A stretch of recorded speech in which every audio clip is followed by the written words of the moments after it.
I used to think if you met a murderer, you'd know they were a murderer. But criminals that get away with a crime for 40 plus years, they're able to hide the fact that they are this monster. Sheri Jo Elliott, she's getting ready for school. She was just a kid, minding her own business. She was walking to the school bus and never made it. Sherry would never, ever, ever get in the car with anybody she didn't know. He had her for like 3 to 4 days and raped her. She was face down in a watery ditch, shot in the back of the head. This is a very violent execution. It was one of those cases that haunted a lot of people. You see a guy walking down the street. Is that him? Is he the one that took Sherry? It went on for years and we didn't hear anything. I thought they would never find him. Everybody liked the guy. He had no criminal history, but you never know the monsters who live next to you.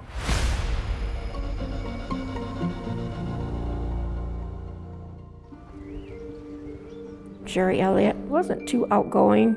When she was little, she didn't venture out too much. Joyce Schultz, I'm her mother. When she was little, she just loved to color. When she was like 2 years old, we got her a great big thick coloring book, and she colored all of that. Sat in color for hours. She was very disciplined. She was riding my mother-in-law's three-wheel bike when she was in Florida when she was 7. She fell off of that and scraped her nose all up. And then my brother called me and wanted her to be a flower girl for his wedding, and so hopefully her nose would all healed up. And so she had a purple dress and was his flower girl when he got married. Sheri Jo, she was a sweetheart. We're not supposed to have a favorite niece or nephew. She's basically the favorite of most people in the family. But she was a loving child, very respectful. She loved to visit with her cousins when she went to her dad's. She and her dad, we divorced in '72, and so she'd go back and forth, visit her dad, and then come home, and it was good. She was just a normal teenager. She wouldn't go out of the house without having everything matching and every hair in place. She was very shy. When she lived with her dad for 2 years, a couple stopped and went directions, and her friend went up to the car, but Sheri wouldn't go up to the car. That morning I said, Sheri, it's cold, make sure and dress warm, because she had to walk like 2 blocks to the bus stop. One morning she was wanting to leave early, and I said, no, Sheri, it's not safe. I said, I don't want a police come knocking on my door and tell her that you're murdered or raped. So that morning she said, okay, love you. And then I went to work, and my husband Bob went to work.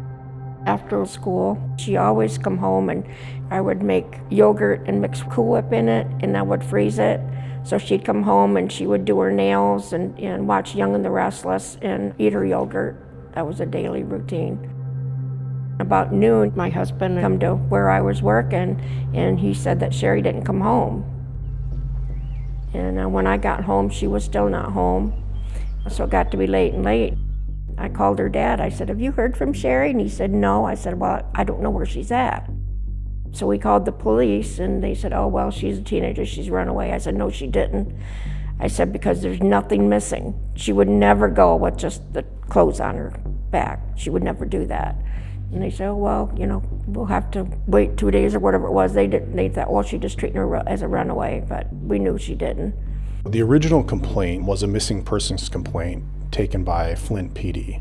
My name is Detective Sergeant William Martin. I was a detective for the Michigan State Police. Sheri Jo was 16 years old at the time.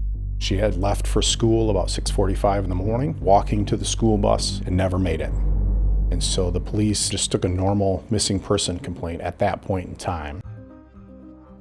Got a phone call saying that she was missing, and my ex-husband now said, oh, she's just probably ran off with her friends.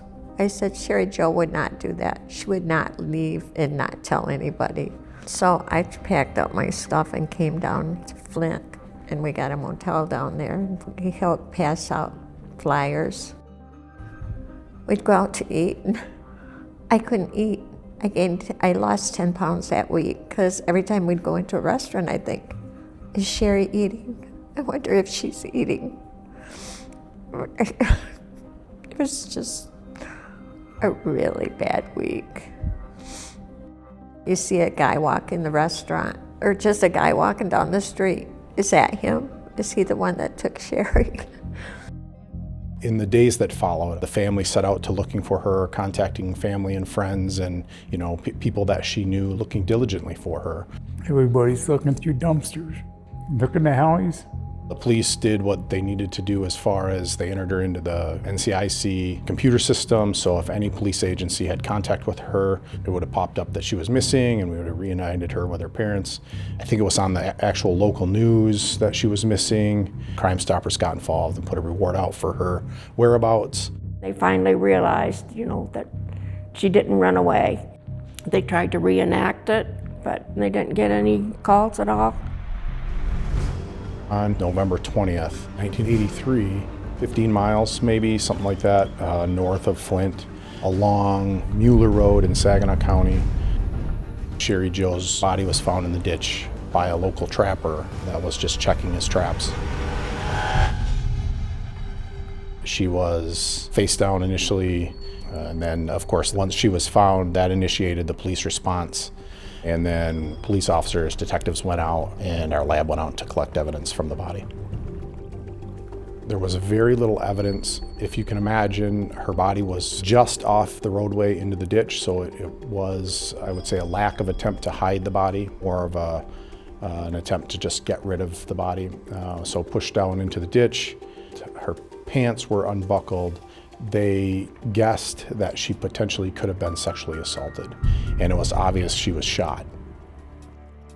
It's a relatively small crime scene, just the side of the road there. They didn't find a bullet, they didn't find anything else.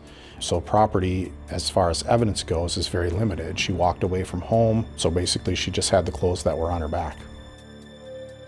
Detective come knocking on our door early Sunday morning, and she wore one of my necklaces to school, and he had the necklace in his hand. And he said, "Well, is that Sheri's?" I said, "Yeah, this is Sheri's." And she said, "Well, she's dead. And she'd been shot 4 times and raped." And there's no easy way to say that. She was my only daughter.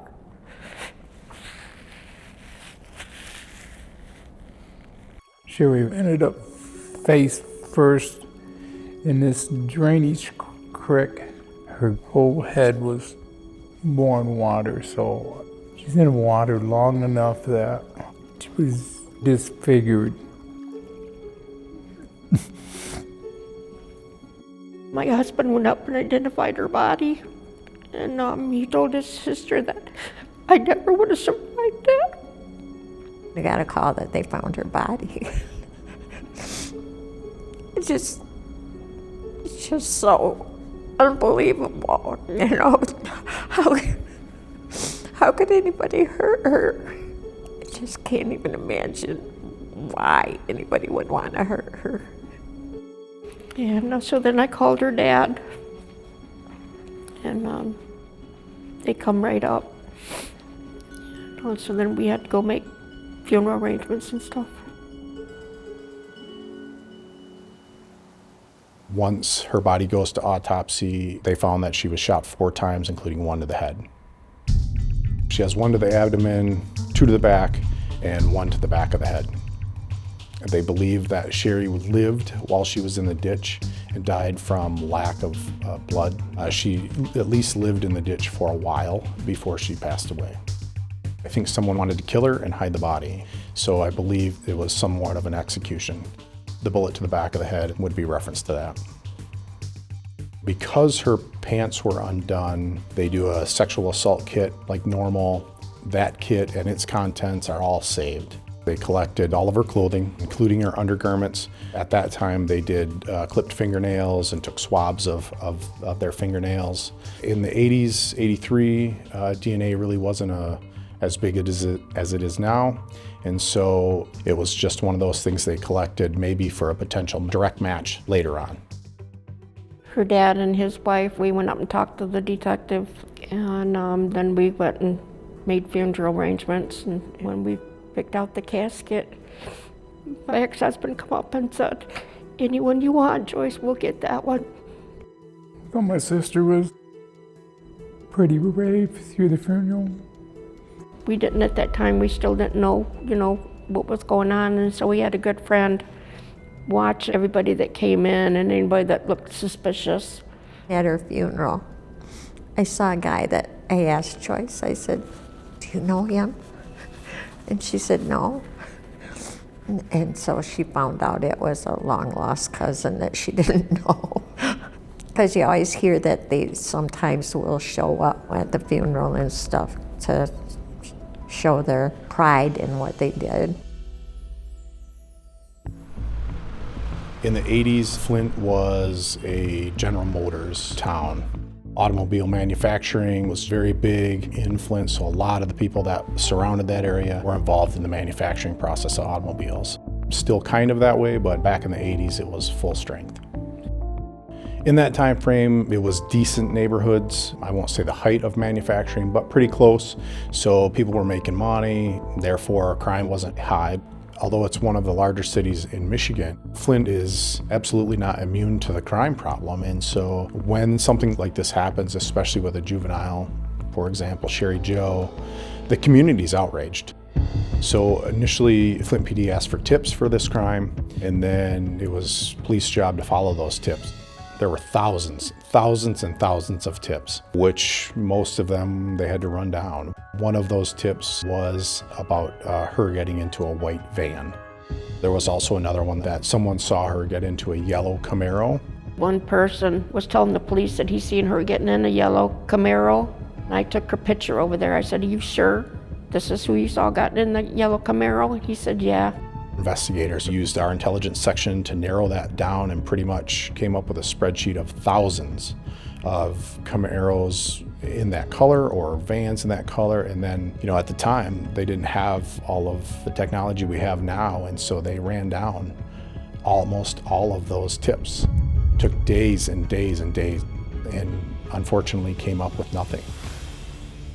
The person telling the police that he seen her getting in a yellow Camaro, he was lying through his teeth. So we're all, every time somebody's seen a yellow Camaro, we're all going to find the yellow Camaro. And why he did that, I don't know, because he had a daughter too. So why would he lie? The investigators at the time felt that Robert Schultz, her stepfather, was a good suspect. And as you know, in most of these cases, it typically is someone that the victim knows. And in this case, Robert was the last person to see Sheri Jo alive. And so the police focused on him. They tried to set him down for a formal interview. He had some inconsistencies in his story. He did not take a polygraph test that was requested. They were trying to accuse my husband of doing that because he was a stepfather, and you always go with the family. And I tried to tell him, I said, there's no way he would hurt her. He wouldn't hurt any child. He was always cautious, and he was upset that they were trying to prove that he did it. It was really hard. They tried a surreptitious phone call with him. They allowed Joyce to call him to make a one-party consent phone call, and nothing was gained from that eventually either. The detective kept asking me questions, and he said, well, what are you going to do if you find out he murdered her? How am I supposed to feel? I know he didn't do it, but what a question to ask. The police got his DNA and all that. And then it went on for years and we didn't hear anything. In my opinion, they did what any law enforcement officer would do. They followed as many leads as they could. The detectives over the years have taken about 123 DNA samples. When this happened in '83, DNA really wasn't a thing then. The lab could do a direct match of 1-to-1, but it wasn't like today where we could do some sort of genetic genealogy and come up with a suspect. And so they matched or tried to match almost everyone they came in contact with, interviewed anyone that would voluntarily supply, and some that didn't, and they ended up getting search warrants for their DNA, and unfortunately nothing matched. There were hundreds and hundreds of people interviewed and contacted reference this case. There were thousands and thousands of leads, and they tried to follow up on all those tips. Eventually, the leads just dried up and the case went cold from there. One day at a time, we worked our way through it. I was scared for years that I'd get a phone call and say that Joyce was gone. One day she's calling up and says, she was laying in Sheri's bed. I'd have nightmares over saying, "Mom, why haven't you found me?" I had that for a long time. After a period of years, I honestly didn't think they were ever going to find who did it. In 2002, the Michigan State Police had a violent crime task force, primarily in the Flint area, that used detectives from around the state that really took another look to try and reopen this case. The task force reinvestigated a lot of the leads that came in. They ran down the car, the white van and the yellow Camaro. They re-interviewed people. Sheri Jo's stepfather was focused on in the investigation at that time too. I think there was like 8 detectives that we spoke to over the years. The last time I was there, I said, "I can't do this anymore, not unless you got something new to ask me." I said, "I can't do it." I said, "You put me right back to where I was when she first died." I said, "I can't go back there," and she wouldn't want me to go back there. And so I said, "If you don't have anything new to ask me, please don't." In 2002, most of the people that were talked to provided a voluntary sample. DNA was kind of in its infancy at that time, but not genealogy at all. And so our lab did direct comparisons to well over 100 samples. Unfortunately, nothing matched. The same year, a DNA sample from Sheri Jo's case was sent to CODIS, entered into the national database, and never got a hit or a lead. They had identified DNA. They knew the DNA belonged to an unknown male. They've already tested the DNA using STR testing. They've put that STR profile into CODIS, and there's no match. And it's not a surprise because Sheri Jo was murdered in 1983 and CODIS did not go into full deployment until the mid-90s. So it was not a certainty that this person would be in CODIS unless they had continued to reoffend over the years. So the case remained in CODIS, but not tied to a known person. In 2022, I got a call from a Border Patrol agent at an airport in Utah. There was a neighbor of Sheri Jo's. He got caught using a fictitious name. He'd been living like 16 years under this false name.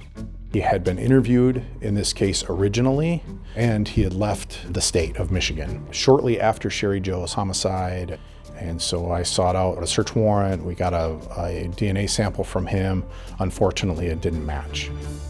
But that was the beginning for me in this case, that I thought maybe this case could be, not that it was closed, but reinvestigated, or at least taken another look at, given the technology that we have nowadays. We tried to be as surreptitious as possible. I didn't really want Joyce to know or the family to know. We were, again, reopening this wound for them. You know, over the years, these files just got put in boxes. Tens of thousands of pages from 20 prior detectives, and it would take me years to sort that out. We started a relationship with Western Michigan University. We took this case down there, and the students were able to organize this case for us. The students are cleared and background checks through Michigan State Police. We worked with the students to determine what was useful and not useful, to get everything on a digital platform, and they did a phenomenal job. In the late fall of 2025, Michigan State Police reached out to Othram to ask if we can examine the DNA to see if it's suitable for a different kind of testing. We started Othram working with local agencies to help them work through unidentified remains and cases involving unidentified suspects. And so several years ago, the Michigan State Police entered into contract with Othram to examine all the cold cases that they had. I felt that Othram could be beneficial by sending this to them, at least trying. We had nothing to lose at this point. We had, 40 years of nothing, really. And so I know there's other companies, but we felt that Othram was the best. February 2025, a piece of evidence from this case was sent to Othram. It contained semen DNA that was found on a sanitary napkin that Sheri Jo was wearing that day. We examined the DNA evidence using the typical metrics that we look at, which are generally the quantity of DNA, the quality of the DNA. You could imagine in the decades since 1983, the DNA is probably not in the pristine shape it was when it was originally deposited at the crime scene. So quality always plays a factor in these older cases. There's also the consideration of whether there is one contributor or multiple contributors. And we're always cognizant of non-human sources, bacteria, other things that have DNA that could have also deposited onto that evidence. And looking at all these factors, we came to the conclusion that this DNA evidence would be suitable. So we take on the case and we immediately get to work. I think that's something people don't understand. They say, if a case was cold for 40 years, why are you rushing now? In fact, that's when you should be rushing to get an answer, because the people that are the most affected by those answers are often gone. When a case is that old, the late 70s, early 80s, that's that edge where people don't live forever, and you don't want to solve a case and deliver those answers when everyone's passed. Sheri's dad, he is dealing with dementia at this point. Her stepfather is no longer around. It is a rush. It's a rush against time to give people the truth. Here at Othram, we use forensic-grade genome sequencing, which is our forensic process to translate that physical DNA evidence into a DNA profile. Our profile consists of hundreds of thousands of markers called single nucleotide polymorphisms. These hundreds of thousands of markers can tell us a lot about the person we're looking for, the unknown suspect in this terrible crime. It can tell us, for example, where in the world they're from, their biogeographical ancestry. And so we took all of that information and we then execute a genetic genealogy search and discover a number of relatives. And so this is very exciting because we're a few generations away from the person we're looking for. Othram produces a lead to a lady in Wichita, Kansas, who potentially is a relative of our suspect. Unfortunately, our lead had 79 grandchildren. At the time, I felt that I wasn't sure we were going to get anywhere with that many, if you want to call them suspects. There are dozens of grandchildren that we need to consider as we look to see if any can be excluded, and we can further narrow the search for the likely suspect who's left the unknown DNA at the crime scene. My partner and I flew to Kansas, and when we talked with her, sweet old lady, we did ask for a DNA sample, which she provided. She called her son over. He provided a voluntary sample too. So we were able to send those two samples to Othram. From there, we begin to do the genetic genealogy work. It's not done in isolation. It's done with Bill at the Michigan State Police. It took us months. In fact, we utilized the Western students doing open source searches, and us, my partner and I, working diligently trying to figure out if there was a Michigan connection. At the conclusion of this process, we narrow to a candidate that makes sense to us based on the genealogical and genetic analysis, and makes sense to Bill based on the investigative analysis. In October 2025, we got more information from Othram with what I felt was a viable suspect from Michigan. The forensic genetic genealogy led to Ronnie Collins as the possible perpetrator.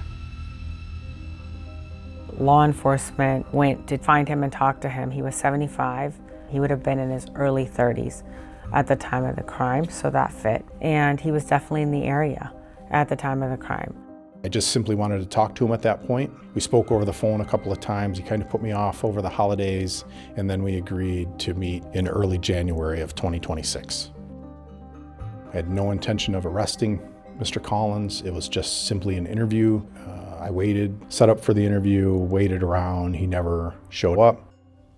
Early February, I got a search warrant for his DNA. I tried to call him multiple times and he would never call me back or answer. I sought a search warrant through the court for his DNA. My partner and I went to his house, and once we contacted his current wife, she told us that the day the interview was supposed to happen, Ronnie Collins committed suicide.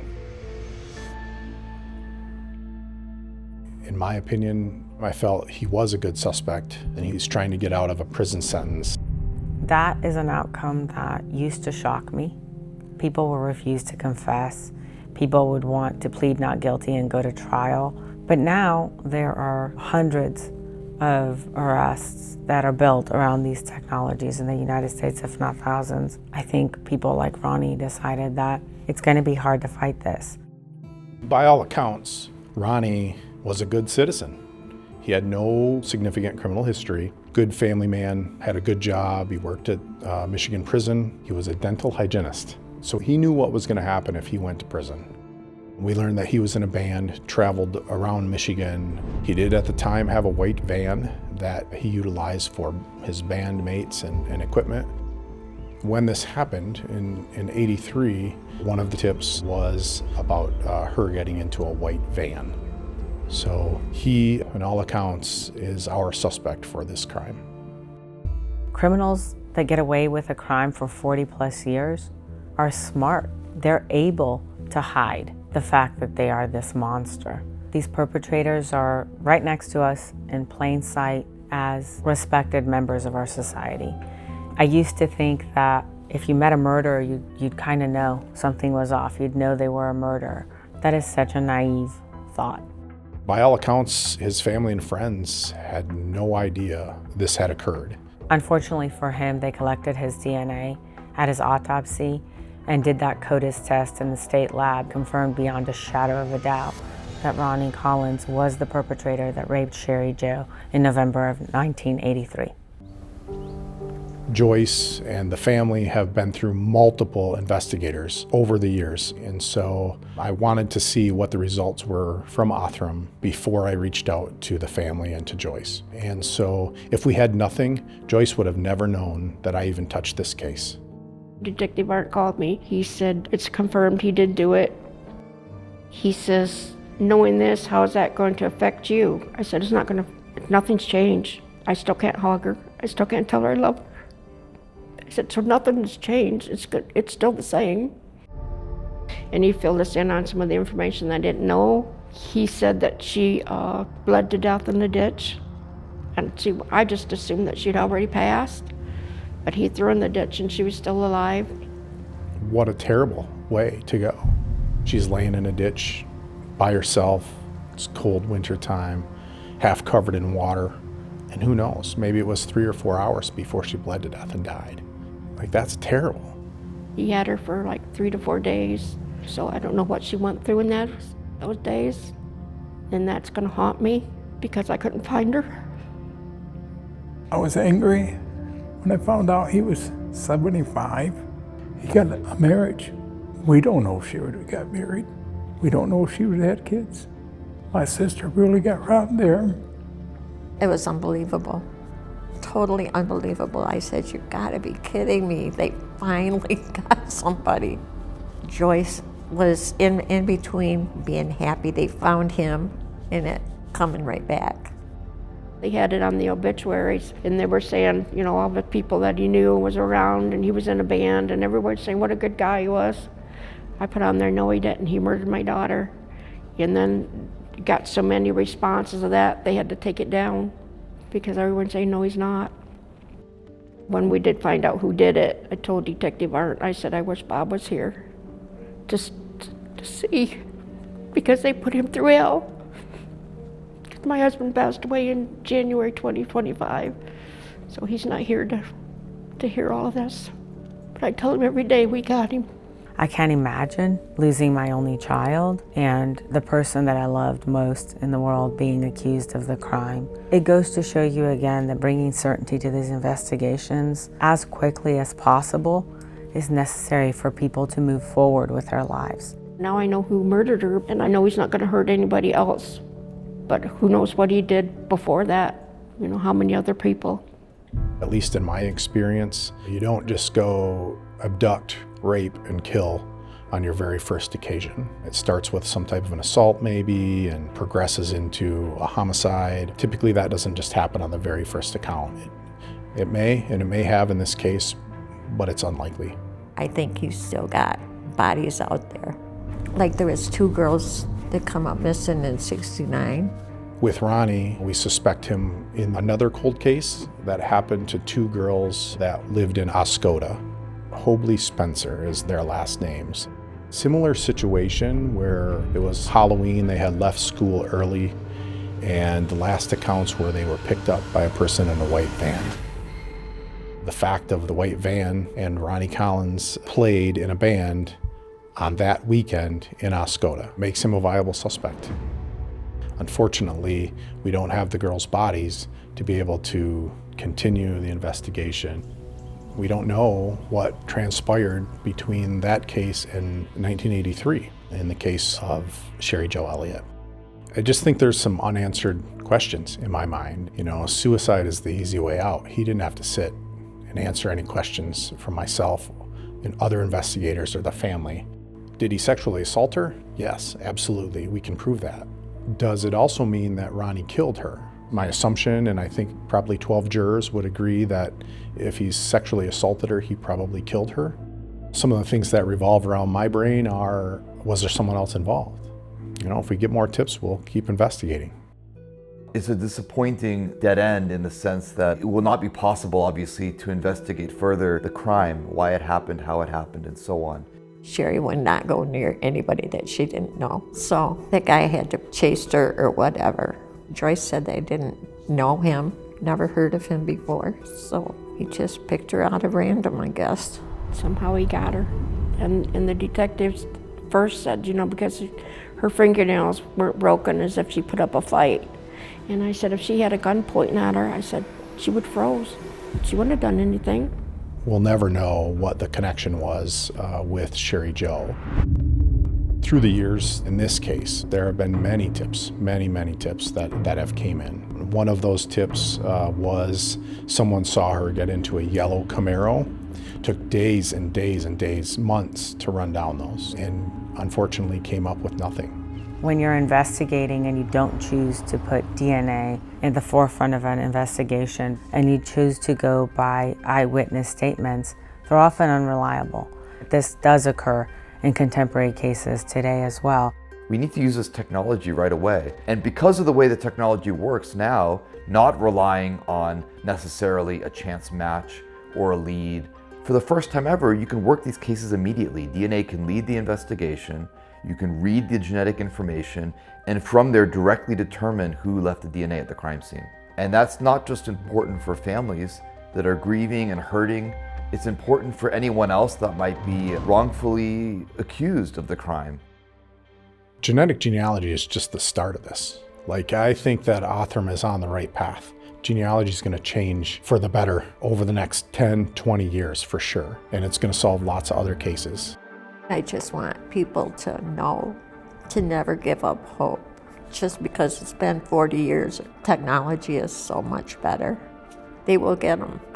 With the stuff that they're doing in their technology with DNA and so forth, we'll be one of the last of the few that has to wait 43 years. Michigan State Police have taken pro step on the cold cases. They need our senators and our congressmen to back them more in this. I had the privilege to be able to meet Sheri's mom, her aunt, and her uncle. It truly shows you the ripple effects and the deep impact that each one of these cold cases has on somebody, on a family, on a community. It makes you realize how necessary this is. It also makes me realize that our family grows every time a case solves, and we're able to look the people that are our why in the eyes and tell them how honored we were to get to be a part of their case. Sheri deserved a life. She deserved children. That was all taken away from her. She was a phenomenal child. God got an angel when he got her. She was a sweetheart. She was my one and only daughter. It just ripped my heart out. Detective Art asked me if I would do this, and I said yes. So if it gives anybody some hope, then I hope that helps them.